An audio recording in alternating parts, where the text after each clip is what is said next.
Timepass जो picture आहे त्याच्यात कधी आता किती वर्ष झाली पण अजूनही लोक ओळखतात. जरा एक अनेक गोष्टी करून बघायची खाज आहे ना, सो तशीच कास्टिंगची पण गाज होती. खूप सुंदर कॅरेक्टर्स आहेत सगळी. माझा रोलही खूप छान आहे, मजा करायला खूप स्कोप आहे. लिफ्ट सुरू झाली आणि दुसऱ्या मिनिटाला लिफ्ट बंद झाली आणि आम्ही पाऊण तास लिफ्टमध्ये अडकलो होतो. लाईट नाही, काही नाही, काही नाही, वाट लागली होती. आम्ही म्हणजे खूप घाबरलेल्या अवस्थेत होतो. हॅलो, हाय, नमस्कार. मी मज्जागल अंकिता लोखंडे. पंचक चित्रपट येतो प्रेक्षकांच्या भेटीला. आरती माझ्यासोबत आहे. कशी आहे? मस्त, एकदम मस्त. तू कशी आहे? मी खूप मजेत आहे. आणि जेव्हा ट्रेलर लॉन्चला यायचं असतं, आरती किती छान दिसतेस तू. म्हणजे कोणी लुक मी तूच डिझाईन केला असेल.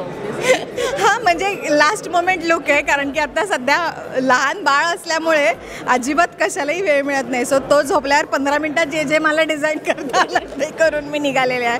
पण थँक्यू तुला ते आवडल्याबद्दल. खूप मस्त. पण मला ना नेहमी तुला हे सांगावंसं वाटतं की तू खूप भूमिका नाही करत, पण ज्या करतेस ना त्या लक्षात राहतात. ही भूमिका निवडण्यामागचं कारण काय होतं? थँक्यू सो मच हे तू सांगितल्याबद्दल, कारण की इट इज व्हेरी फ्लॅटरिंग.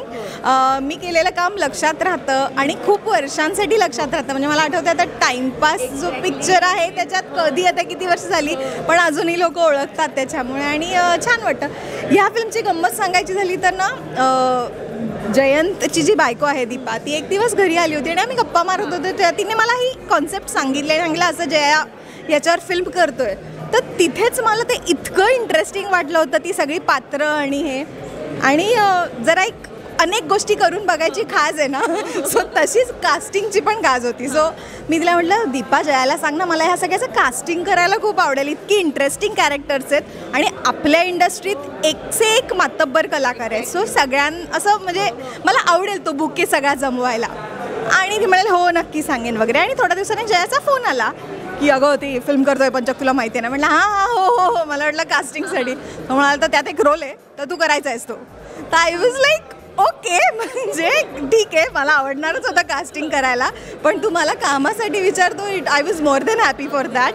आणि खूप सुंदर कॅरेक्टर्स आहेत सगळी. माझा रोलही खूप छान आहे, मजा करायला खूप स्कोप आहे.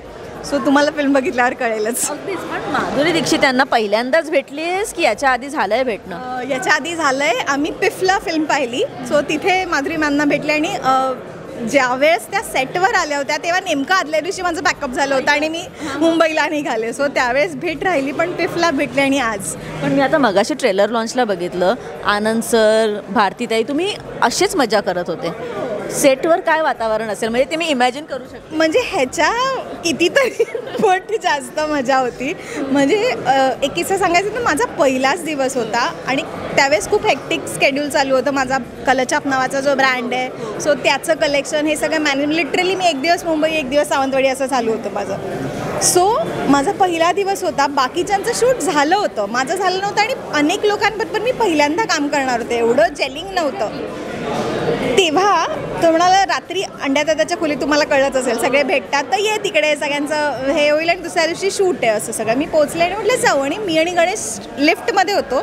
लिफ्ट सुरू झाली आणि दुसऱ्या मिनिटाला लिफ्ट बंद झाली आणि आम्ही पाऊण तास लिफ्टमध्ये अडकलो होतो. लाईट नाही, काही नाही, काही नाही, वाट लागली होती. आम्ही म्हणजे खूप घाबरलेल्या अवस्थेत होतो.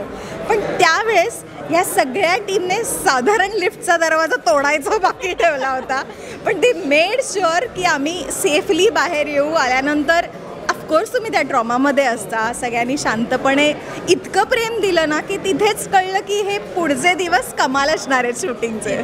पण आरती, मला तुला विचारावं असं वाटतं, तू सुपरस्टिशियस आहेस?